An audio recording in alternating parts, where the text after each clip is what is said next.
जय हिंद दोस्तों। आज हम बात करते हैं इनकम टैक्स में आए हुए नए सेक्शन 43BH के बारे में।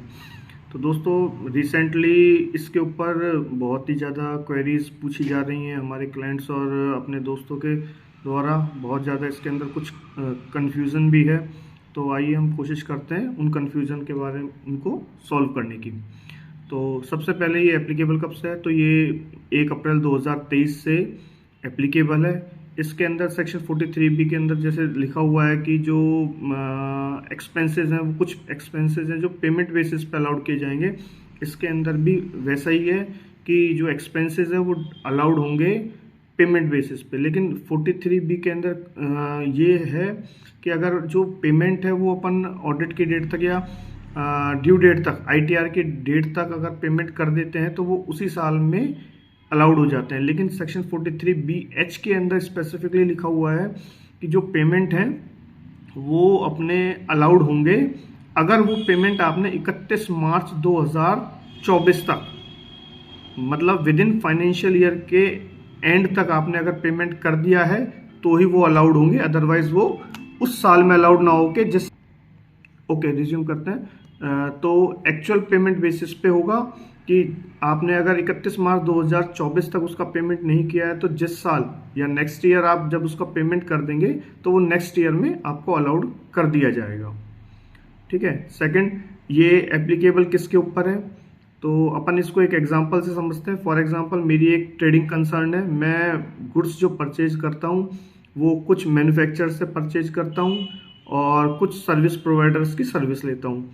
तो ये जो सेक्शन है गवर्नमेंट ने स्पेसिफिक इसके अंदर स्मॉल और माइक्रो इंडस्ट्रीज, उनकी डेफिनेशन हम अलग से समझेंगे। जो माइक्रो और स्मॉल इंडस्ट्रीज हैं वो, उनसे अगर हम कुछ गुड्स या फिर कुछ सर्विसेज परचेज या सर्विसेज रेंडर कर रहे हैं तो उनका पेमेंट हमें टाइमली बेसिस, मतलब विद इन फाइनेंशियल ईयर के अंदर अंदर करना पड़ेगा अगर हमें उसको एक्सपेंस को उस साल में क्लेम करना है। तो अगर हम उनका पेमेंट 31 मार्च 2024 के बाद करते हैं तो डेट ऑफ एक्चुअल पेमेंट के बेस पे वो खर्चा उस साल में अलाउड किया जाएगा।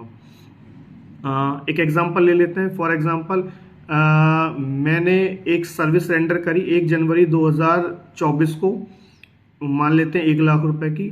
अगर मैं इसका पेमेंट 45 दिन के अंदर, 45 दिन होते हैं 15 फरवरी 2024 तक, अगर 15 फरवरी 2024 तक इसका पेमेंट कर देता हूं तो ये खर्चा मुझे उसी साल में अलाउड हो जाएगा। और अगर मैं इसका पेमेंट 31 मार्च 2024 के बाद करता हूं तो ये मुझे फाइनेंशियल ईयर 24-25 में अलाउड किया जाएगा। हालांकि इसके अंदर एक और केस बनता है कि अगर मैं पेमेंट 15 फरवरी के बाद 16 फरवरी को करता हूं तो क्या होगा, तो उस केस में भी ये जो एक्सपेंस है आपका फाइनेंशियल ईयर 23-24 के अंदर ही अलाउड कर दिया जाएगा। लेकिन इसके अंदर इंटरेस्ट की बात है कि आपको जो इंटरेस्ट है उसका पेमेंट करना होगा और इंटरेस्ट भी ये सेक्शन इनकम टैक्स के अकॉर्डिंगली डिसअलाउड कर दिया जाएगा इनकम टैक्स रिटर्न में। ठीक है।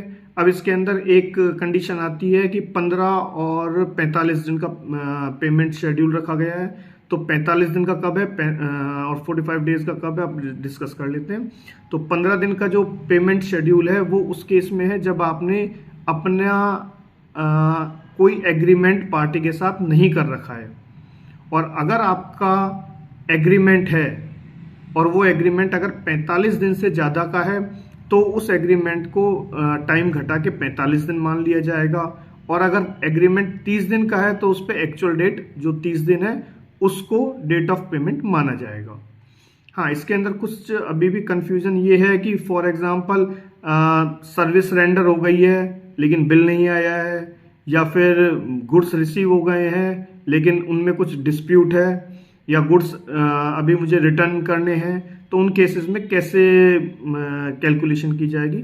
तो इसके लिए CBIC को, central board of direct taxes को कुछ क्लेरिफिकेशन लानी चाहिए ताकि ये टाइमली मैटर सॉल्व हो सके।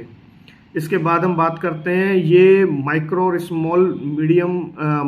स्मॉल एंटरप्राइजेज है उन पे ही लगेगा, मीडियम के ऊपर ये सेक्शन नहीं लगेगा। फॉर एग्जांपल जो मेरी कंसर्न है वो अगर माइक्रो मीडियम स्मॉल किसी में भी आ रही हो कोई फर्क नहीं पड़ रहा, लेकिन मैं जिससे माल परचेज या सर्विसेज रेंडर कर रहा हूँ, अगर वो माइक्रो और स्मॉल के दायरे से बाहर है तो ये एमएसएमई वाला सेक्शन मेरे ऊपर एप्लीकेबल नहीं होगा।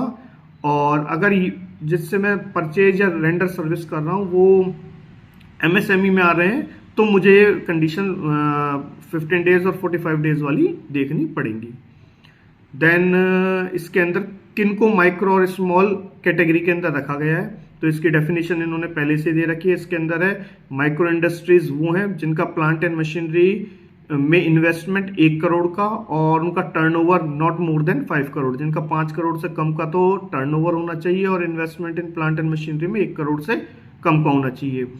और 1 करोड़ से ज़्यादा और 10 करोड़ तक अगर इन्वेस्टमेंट है और आपका टर्नओवर 5 करोड़ से 50 करोड़ के बीच में है तो आप स्मॉल एंटरप्राइजेस की कैटेगरी में आएंगे।